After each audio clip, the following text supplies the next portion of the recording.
Agora trazemos para você aqui em Os Pingos nos Is uma entrevista exclusiva, uma entrevista especial. Vamos conversar com o ex-deputado federal Roberto Jefferson. Ele já está conosco aqui. Deputado, mais uma vez, obrigado pela entrevista, pela presença aqui no programa. Seja bem-vindo. Boa noite. Um abraço a você, Vitor. É um prazer.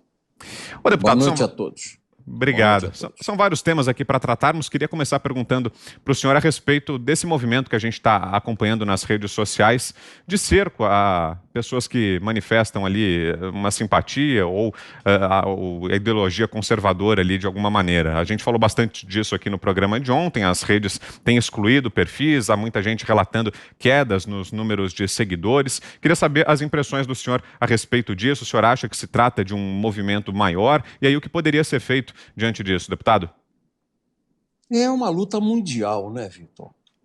A liberdade de expressão, a liberdade intelectual de comunicação está cerceada no mundo inteiro, até a América, que para nós era a meca da liberdade, tem a censura grave contra as pessoas que defendem o movimento conservador. É um movimento internacional e que tem por trás, a meu ver, a garantia de força, o aço que está sustentando esse movimento internacional é o exército chinês. Capital, dinheiro,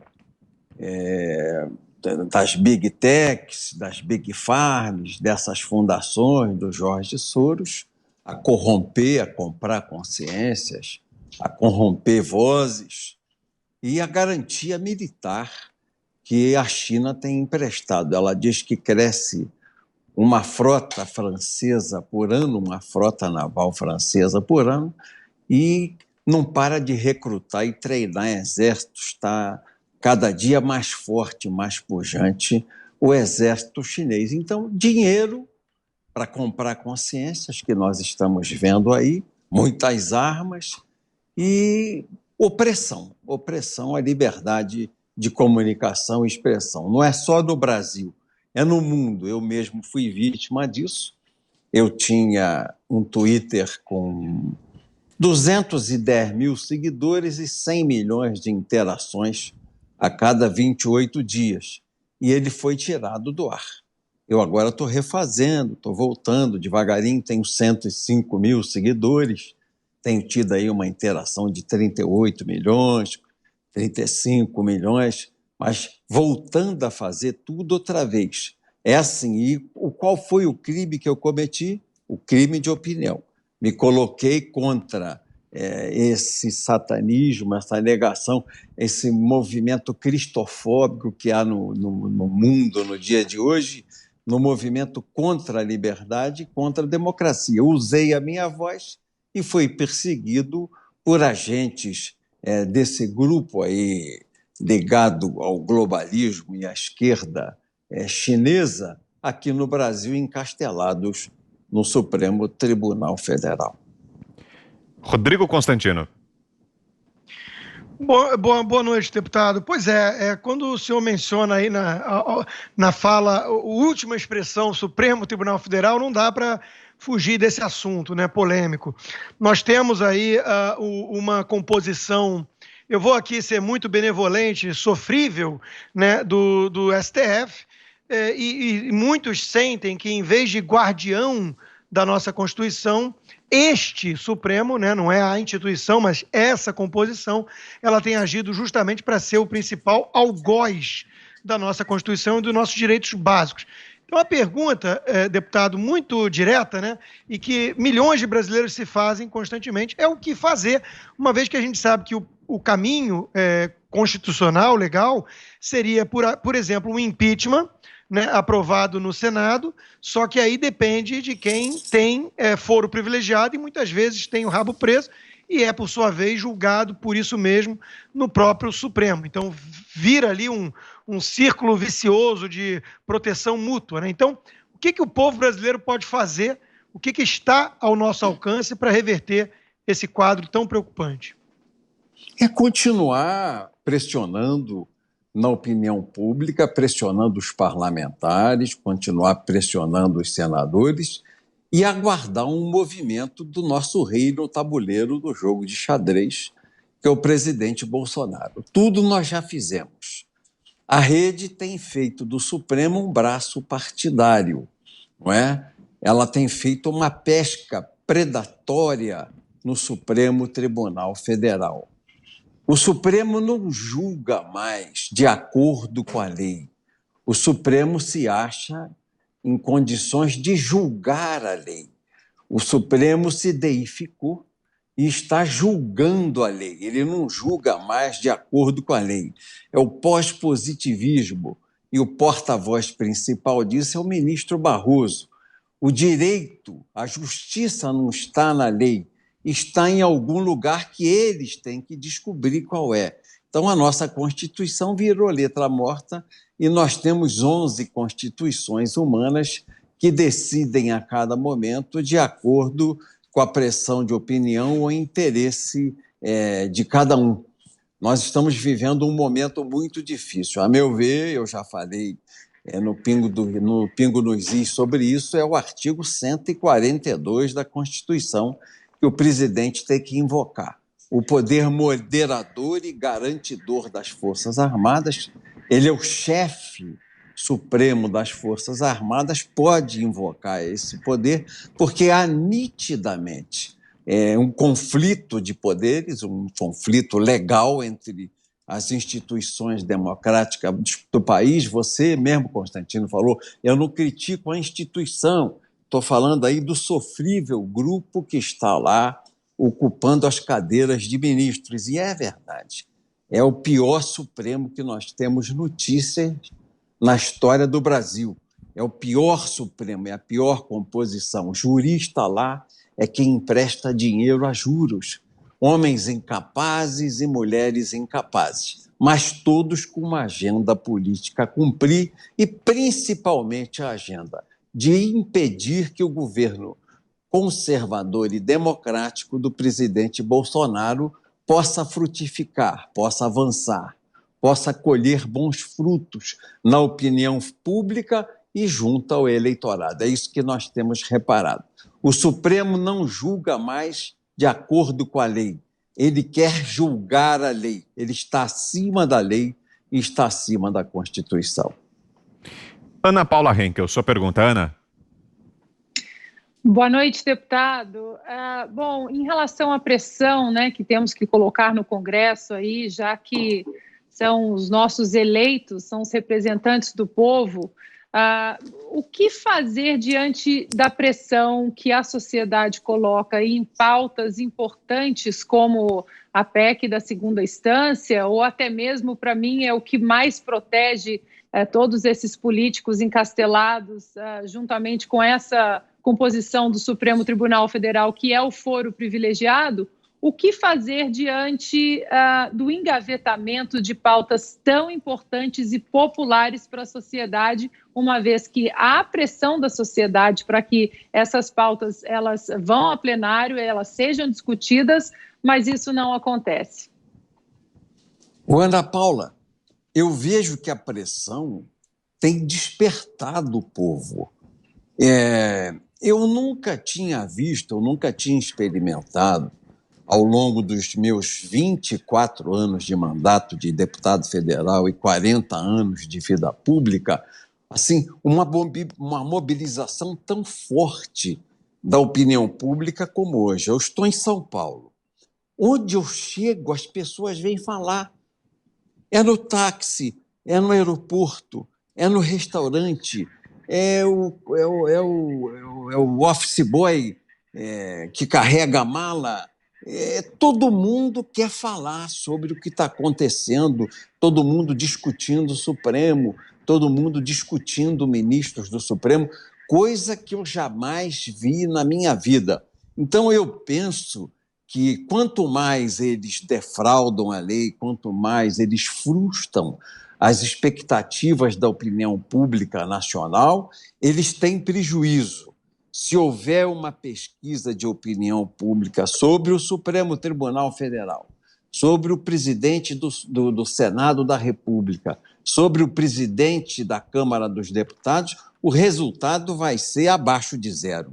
porque o povo não os suporta e eu creio que esses ministros do Supremo não terão condições de andar em voos de carreira, tampouco o ex-presidente da Câmara, o quase ex-presidente da Câmara, o Rodrigo Maia, nem o Alcolumbre terão condições de andar de avião, andar no meio da rua, parar num bar para tomar um café. Essas coisas que são normais e que a gente faz, eles não conseguirão fazer. Eles serão duramente interpelados pelo povo, pela opinião pública, pelas pessoas mobilizadas. Eu nunca fui tão inquirido na minha vida. O meu telefone celular hoje toca, eu não estou querendo exagerar, 100, 110 vezes por dia. Cada dia uma pessoa fala comigo no Twitter, 10, 20 pessoas para quem eu nunca dei meu celular, entram, fica lá o registro, 21, 61, 31, 45, 71, Bahia, Rio, São Paulo, 11. As pessoas vêm em 51, Rio Grande do Sul. Eu não conheço a pessoa e a pessoa quer falar comigo, está ansiosa. Acabou mesmo antes um pouquinho de eu falar com vocês. Uma pessoa de Maringá, no Paraná, descobriu meu telefone, me ligou, o senhor me perdoe, eu digo, eu vou entrar no ar, mas eu quero lhe dar uma ideia para o senhor falar no ar, eu estou acompanhando o que o senhor vai falar no Pingo nos Is, eu estou vendo o noticiário, vou acompanhar. Quer dizer, a coisa está na boca do povo, na boca do povo. O Constantino disse bem, a opinião pública tomou conta dessas pautas, elas não são só nossas, elas não pertencem mais apenas aos jornalistas e aos políticos, e é o povo que está falando, que está julgando, que está pressionando. Nós estamos aguardando agora a mexida do rei. Só ele pode, como comandante em chefe das Forças Armadas, tomar uma medida que todos nós esperamos que ele tome o mais rápido possível, que é invocar o poder moderador e o garantidor das Forças Armadas. Constantino. Deputado, em relação à disputa que está em curso agora pelo comando da Câmara e do Senado, né, o Rodrigo Maia, que fazia críticas veladas, mais discretas ao presidente, se livrava da acusação de que era ele boicotando a agenda e transferia essa responsabilidade para o próprio governo. Agora ele está casado com o PT e subiu bastante o tom das críticas. E parece que dos acordos na pauta aí que aproxima Baleia Rossi, que é o candidato do Maia, ao PT, seria o impeachment do presidente Jair Bolsonaro. Eu queria ouvir do senhor, que conhece aí os meandros do Congresso, como é que está essa corrida e o que vai acontecer se não for o Arthur Lira, se vai vir mesmo aí uma espécie de golpe contra o presidente Bolsonaro. E eles vão, se tentarem fazer o impeachment, eu penso que eles vão provocar definitivamente uma operação de braço forte.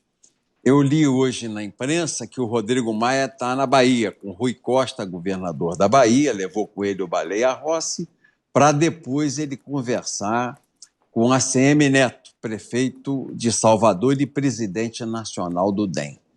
Eu que acompanhei bem de perto as eleições da Bahia, porque eu fiz uma intervenção no PTB baiano, que em muitos municípios estava de PT, em muitos municípios de DEM, perdeu completamente identidade, que houve um acordo entre o DEM e o PT na Bahia. Esse acordo eu já testemunho nessas eleições passadas. Houve um acordo DEM-PTB. E eu acho realmente, quando o Rodrigo Maia vai recorrer ao Rui Costa, que hoje é uma das mais fortes figuras do PT no Brasil, ele vai e recorre para fazer acordo, há uma fumaça de impeachment, há uma tentativa de se desestabilizar o mandato do presidente Bolsonaro no Brasil. Eles vão tentar uma eleição que o Rodrigo Maia tentou fazendo a reeleição dele, dar a cabeça do Bolsonaro num processo de impeachment que nós abortamos no início do ano, nós conseguimos abortar em abril, mas ele vai tentar agora, numa composição política do DEM, não é? Eu não digo o DEM como um todo, porque aposto que muitos governadores não vão embarcar nisso, principalmente o Caiado em Goiás, não embarca nessa onda, eu tenho certeza disso, mas o Rui Costa e o ACM Neto na Bahia, eles farão esse jogo, eu não tenho dúvidas, para tentar dar a vitória ao Baleia Rossi. Esse acordo eles vão costurar para que o Baleia Rossi saia vencedor nessa eleição.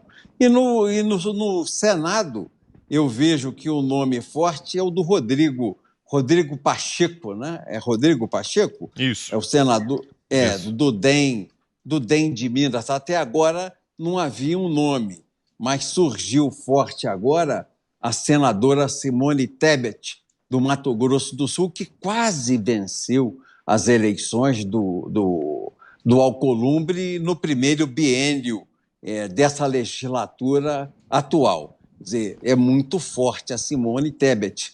Eu sei que o presidente Bolsonaro estava próximo à candidatura do Rodrigo Pacheco, mas não sei se agora, com essa aproximação do DEM tão forte assim com o PT, vai permitir que ele continue apoiando o Rodrigo Pacheco ou ele migre para apoiar com o seu grupo a candidatura da Simone Tebet. Eu não tenho ainda essa leitura. Como é uma candidatura que está vindo agora, ela é uma mulher independente, ela não é petista, ela é uma mulher conservadora, o pai sempre foi um homem conservador, eu fui deputado com o pai dela, senador da República. Vamos ver como é que fica. Mas o Baleia Rossi está caminhando para a esquerda pelas mãos do Rodrigo, fazendo acordo com o PT da Bahia, que é o pior PT do Brasil, é o mais corrupto PT do Brasil, é o PT baiano, e envolvendo a presidência nacional do DEM,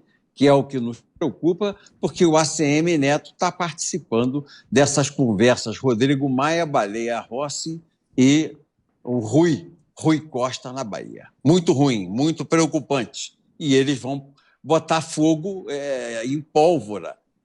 E pólvora, quando pega fogo, faz barulho.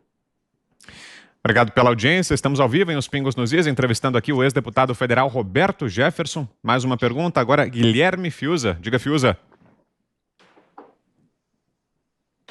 Pois é, deputado, por falar em cordas sendo esticadas, né, eu queria saber como é que o senhor viu o processo eleitoral nos Estados Unidos, desde da forma atípica como a eleição se deu, né, por conta das medidas sanitárias, com votação pelo correio, remota, todas as suspeitas de fraude, até o resultado e o que decorreu, né, do resultado da eleição, evidentemente prenunciando aí um conflito talvez sem precedentes nos Estados Unidos da América, que são, por sua vez, o maior símbolo da democracia no mundo. Como o senhor lê esse processo que aconteceu agora na eleição americana, deputado? Ô Fiuza, o sentimento de democracia é o da lei aplicada. O que me faz sentir cidadão num regime democrático? Não é o parlamento falando, não é o Senado falando, não é a Câmara falando, não são os vereadores, nem os deputados estaduais. É o sentimento de justiça. Ius stare, onde está o direito. E na América, a justiça sempre foi muito independente. A justiça americana é um exemplo para todos nós. O sentimento de democracia que o povo americano sempre experimentou foi das decisões, tanto dos juízos de primeira instância, como das cortes de apelação, como da própria decisão tomada pela Corte Superior. O povo americano sempre acreditou na lei, e esse é o maior exemplo de democracia. O que nos faz duvidar hoje da democracia brasileira? É que a justiça está metendo a mão na política e se arrogando em poderes que não tem. Então, nós temos certeza que o Brasil hoje vive uma ditadura do judiciário porque não há justiça nas decisões, não há segurança jurídica nas decisões. Eu não me sinto seguro com as decisões que são tomadas a partir do Supremo Tribunal Federal, porque é uma corte politizada. Virou realmente um braço da esquerda, principalmente da rede.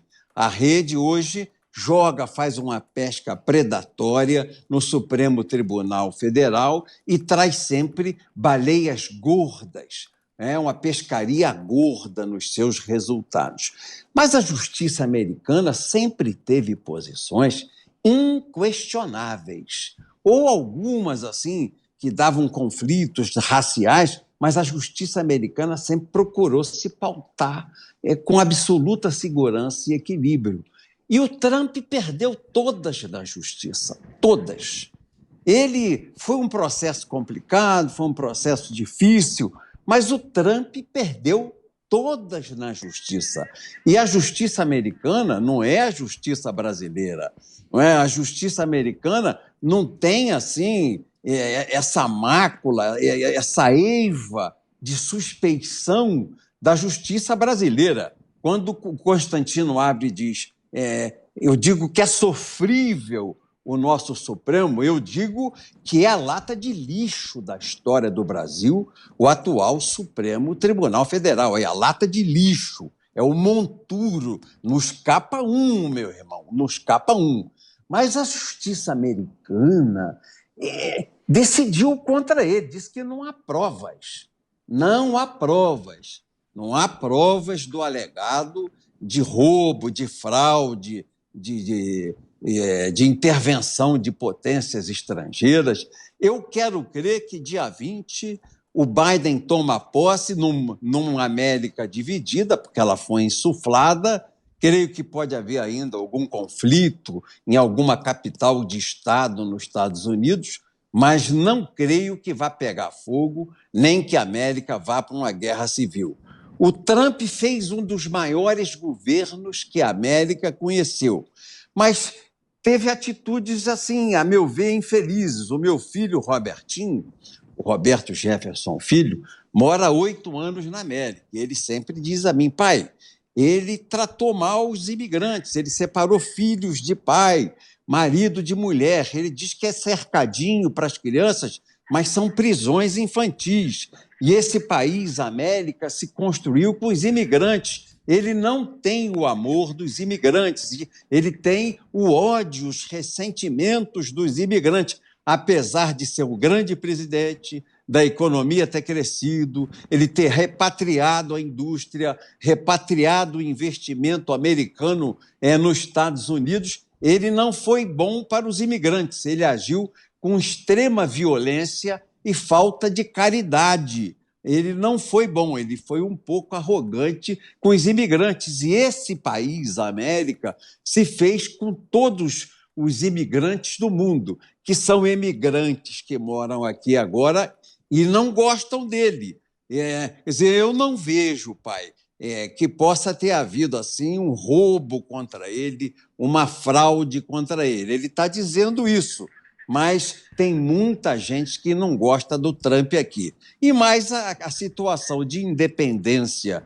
da justiça americana, eu não creio, sinceramente, que haverá um confronto, um conflito, uma guerra civil e que o Biden não assuma. Creio que o Biden vai assumir numa América dividida, ele vai ser meio presidente, começa manco e sofrerá uma forte oposição dos republicanos, como é no Brasil aqui, a oposição que é feita nos estados. Os estados onde os republicanos venceram as eleições farão uma dura oposição a ele, o Biden, mas ele assume no dia 20. Essa é a minha impressão, Fiuza, é a minha impressão.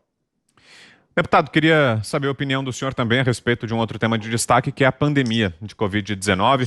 O senhor acha que as medidas adequadas foram tomadas? A política de isolamento social era a melhor saída ou não? Por quê? O lockdown foi um absurdo. O lockdown foi um absurdo. Eu andei aqui perto da prefeitura, vi que ali virou um hotel a céu aberto. Eu estou vendo, parece as ruas do Rio, do centro do Rio. O povo dormindo na rua, nas calçadas, as calçadas cheirando a urina e a fezes. Quer dizer, o povo está na rua, o povo não tem mais onde morar, todo mundo perdendo emprego, um desemprego brutal. São Paulo, a locomotiva do Brasil, tendo crise financeira, fechando suas empresas, fechando seu comércio, fechando seus hotéis, fechando seus restaurantes. Quer dizer, é um absurdo dos absurdos. O lockdown foi uma medida tomada por inimizade do Dória, que ele influenciou o prefeito Bruno Covas, a tomar contra o povo. E a mesma coisa se deu no Rio de Janeiro, em muitas capitais no Brasil, onde o prefeito é de oposição. Lá em Salvador mesmo, eu vi, tudo fechado. O prefeito do DEM, que é aliado hoje do PT, o ACM Neto, fechou a praia com tapume. Impediu as pessoas. Quer dizer, houve desemprego, esse desespero, a crise econômica que o lockdown gerou. Por exemplo, lá na cidade de Pelotas, para te dar aqui o concreto sobre o que eu penso como presidente que sou de um partido político. O vice-prefeito da cidade de Pelotas é do PTB, a prefeita é tucana. Ela prendeu o Luciano Hang por desobediência, que foi lá protestar contra as medidas radicais de lockdown, multou-o administrativamente e prendeu o Luciano Hang no aeroporto, autuou como crime de desobediência, levou a polícia para autuar o Luciano Hang. Eu mandei discar o nosso jurídico, que é chefiado aí pelo Luiz Gustavo, ligou para o vice-prefeito, que é do PTB, para saber qual é a atitude que ele vai tomar, qual que ele tomaria e como ele se posicionava nesse sentido, com esse lockdown imposto e com essa arbitrariedade que o lockdown levou a prefeita tucana lá de Pelotas contra o Luciano Hang. Falou nada, estou aqui com a prefeita, eu sigo a prefeita. Então pede o boné e sai do PTB, ou senão você faz ser expulso. Como ele não saiu, eu já abri uma comissão de inquérito na Comissão de Ética Partidária do PTB para expulsá-lo. O líder do Greca na Câmara de Vereadores em Curitiba é um vereador do PTB. Foi o relator do lockdown e agravou sobremaneira as multas, as penas para quem desrespeitasse o uso de máscara e o lockdown. Já foi avisado. Ou pede para sair ou vai ser expulso do PTB. Então, essa é a minha posição. Nós somos contra o lockdown, porque com lockdown ou sem lockdown, e você mesmo, Vitor, estava relatando, antes da gente conversar, e eu estava assistindo ao programa, que em Nova York, o governador de Nova York está dizendo errou, porque manteve as pessoas fechadas em asilos, e as pessoas que estavam nos asilos foram as primeiras a pegar o Covid ia morrer. Lockdown não resolve nada em relação ao vírus coronavírus. Ao contrário, quebra a economia e infelicita toda a nação com o desemprego, desespero e fome. Está aqui, em torno do Bruno Covas, o campeão de abrir sepulturas, o homem que cavou 300 sepulturas no seu mandato, eu vi. Aquilo saía no Jornal Nacional e no jornal A Fotografia. Quer dizer, ele esperava uma mortandade que não veio, graças a Deus, porque nós descobrimos uma maneira de tratar no início a doença para que ela não chegasse à fase inflamatória e infecciosa. Estamos ouvindo aqui em Os Pingos nos Is o ex-deputado federal Roberto Jefferson. Agora são 6h57. Tem mais pergunta, Ana? Mais algum tema que queira abordar? Tenho sim.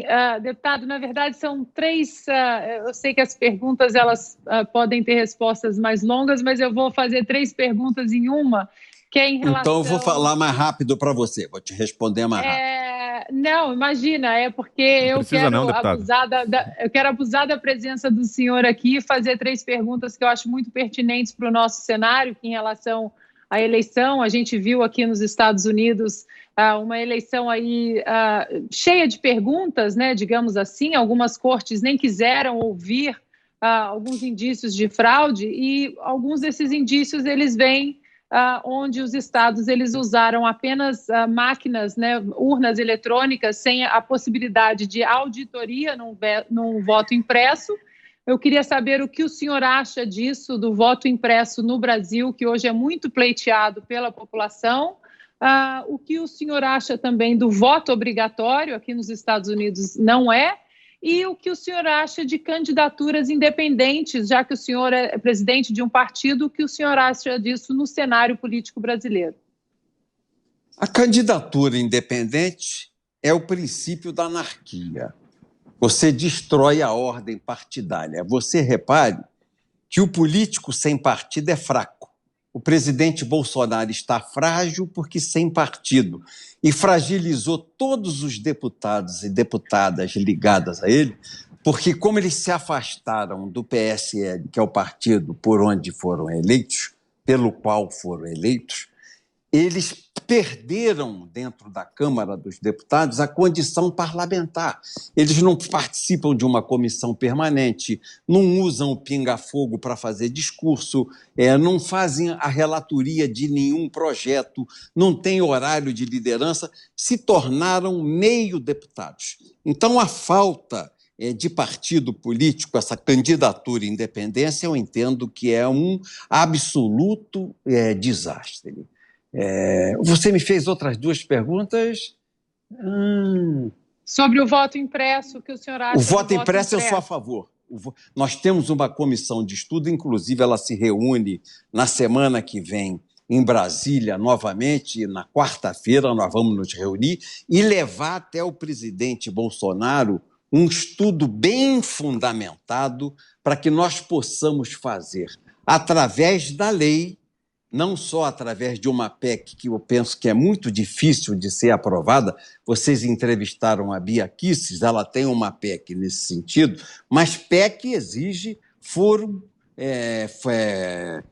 decisão qualificada do Congresso Nacional, exige uma decisão de 3/5 das duas casas 2 vezes. Acho complicado.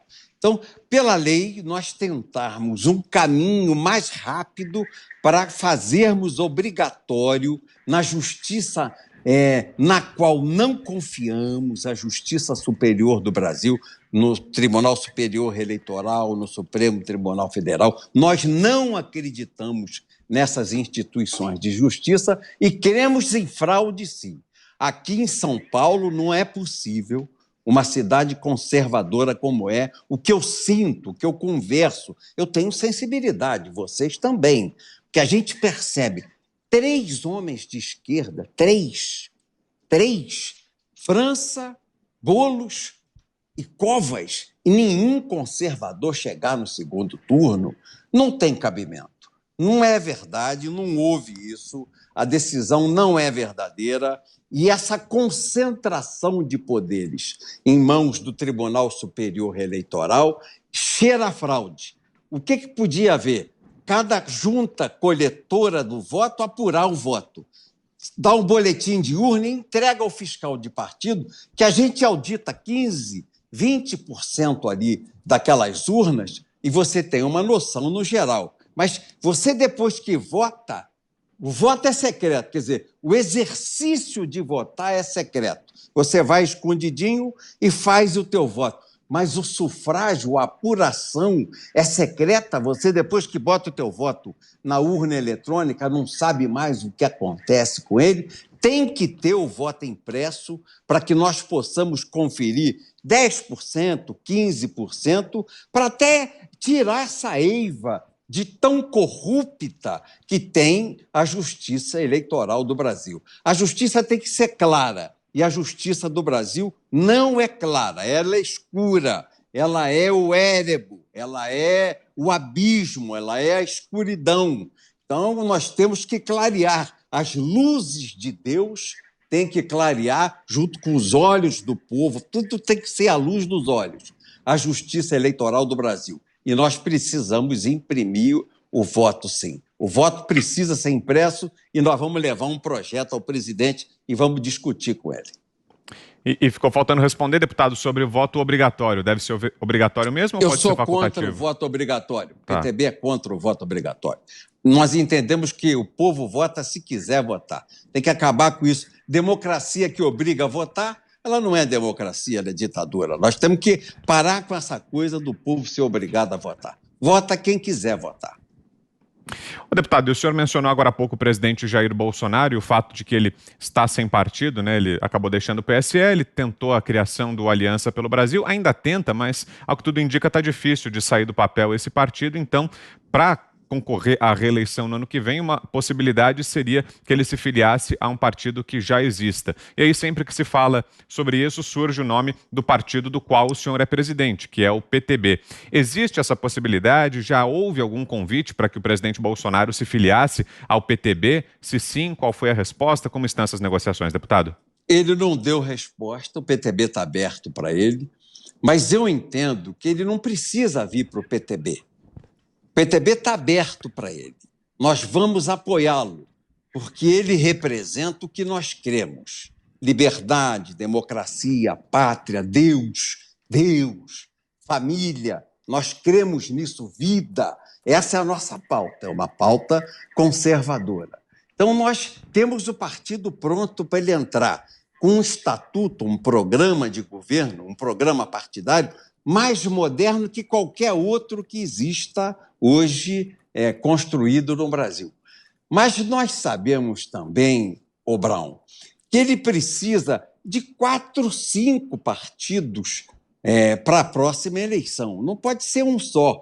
O Lula, no auge, fez 70 deputados federais. O presidente Bolsonaro, no auge, agora na primeira eleição, no auge do conservadorismo, ele elegeu 56 deputados no PSL. Ele precisa, no mínimo, de 257 para ter uma base forte. Então, ele precisa de 4, 5 partidos coligados em torno do nome dele. É isso que eu penso que ele tem que construir urgente.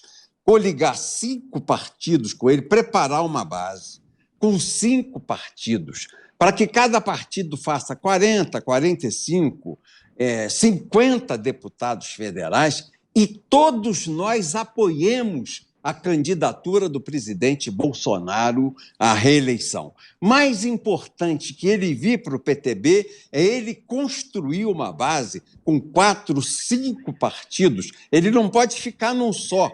O Lula fez 70, mas ele tinha lá seus puxadinhos de esquerda.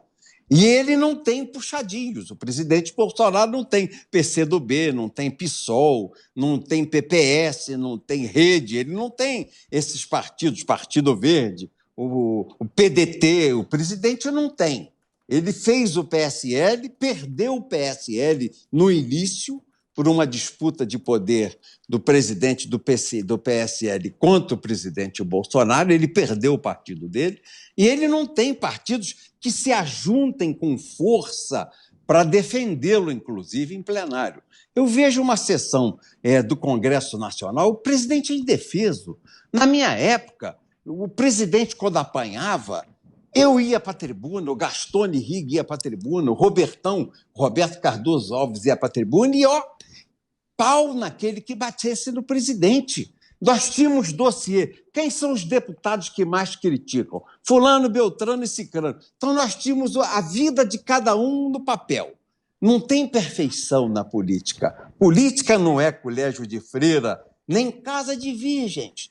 Então, nós tínhamos a vida de todo mundo num dossiêzinho. Então, eu ia para a tribuna ontem, o fulano de tal veio aqui e falou isso contra o presidente. Mas ele, aí,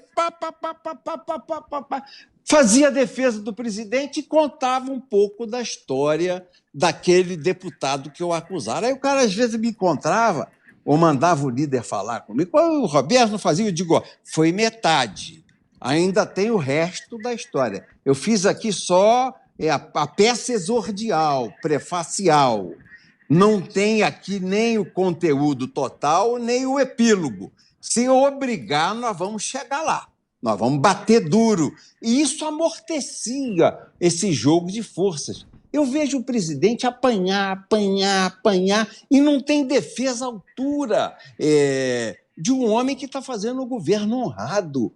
O presidente Bolsonaro é honrado. A crise do governo dele, o que está acontecendo? Ele não rouba e não deixa roubar. E a crise, a falta de dinheiro, a mídia, eu estou vendo toda a mídia, todos os grandes jornais, as televisões, as redes de televisão, estão batendo no presidente por quê? Que ele está fazendo um governo desonesto, sem obra? O que esse governo está acabando de obra do Tarcísio? Eu estou falando com o pessoal da 163, hoje eu estava falando com um cidadão que tem uma fazenda na beira da 163, que liga norte e sul, o Brasil. Ele está dizendo, Roberto, graças a Deus veio a redenção. Um amigo meu lá em Altamira, o Tité de Altamira estava falando comigo hoje, falou, Roberto, isso é uma redenção. E saiu o asfalto dessa estrada da 163. Quer dizer, a água que a gente sabe que foi explorada, aquele negócio de pipa, o tempo todo no Ceará, se explorando água, ele fez a irrigação através do Rio São Francisco. Obra ele está fazendo no Nordeste, ele está fazendo poço artesiano, ele está virando o jogo, está fazendo a obra social, tem dado a mão. Por que o presidente está apanhando desse jeito? Aí ele não faz reforma. Ele fez a da Previdência, a mais difícil, que o Temer não conseguiu fazer e quase caiu por uma denúncia fraudulenta feita contra ele, Temer, porque ele mexeu em interesses poderosos dos procuradores da República, lá em cima, e dos juízes e dos ministros. Quase o Temer caiu numa acusação irresponsável de uma gravação feita pelo presidente da JBS, porque tentou fazer a reforma da Previdência. Essa o presidente Bolsonaro fez. As outras, o Rodrigo Maia sentou em cima. E a gente sabe que o Rodrigo Maia é um homem pesado. Tem os fundos grandes, é gordo, é pesadão, deve pesar os seus 125 quilos. Está sentado em cima da pauta e a pauta não anda. Então, o presidente precisa construir uma sólida base parlamentar. Como? Tendo 4, 5 partidos, distribuindo em 4, 5 partidos o seu grupo, estimulando nas eleições candidatos desses partidos, do PTB, do PR, do PRTB, do Patriota, estimulando essas candidaturas para que faça governadores e tenha muitos deputados federais que façam a sustentação de seu governo e de seu mandato. Perfeito, nós ouvimos aqui então o ex-deputado federal Roberto Jefferson, esteve conosco aqui em Os Pingos nos Is. Obrigado pelo tempo, deputado, pela conversa. Uma boa noite, um abraço. Obrigado a vocês. Boa noite a todos. Muito obrigado. Eu só queria falar uma coisa com a Ana Paula. Claro. Posso? Antes disso aí? Fica à vontade, Ana, deputado. Eu não consegui ver seus olhos. Essa lente que você está usando está brilhando demais. A luz bate na lente e impede seus olhos de chegarem a nós. E você tem olhos bonitos e comunicativos. Essa lente, a luz quando bate nela, olha aí, tá vendo? Ó, ela reflete nos seus olhos e a gente não consegue ver os seus olhos. E você tem olhos bonitos, você é uma moça bonita e os seus olhos não podem ficar escondidos, porque eles traduzem isso, felicidade, confiança, alegria, paz de Deus. Você precisa mostrar seus olhos, tá bom, amiga? Obrigada, deputado. Obrigada, mas aqui já quase 5.0 eu não enxergo, preciso dos óculos. Bota uma lente com... Essa, que tem esse protetor de brilho, que não tem... O antirreflexo, né? Olha lá o Constantino, ele já está moderno, olha lá. Já está com uma lente antirreflexiva. Eu estou vendo os olhos dele. Tchau, deputado, boa noite. Felicidades a vocês. Felicidades a vocês. Obrigado. Muito obrigado.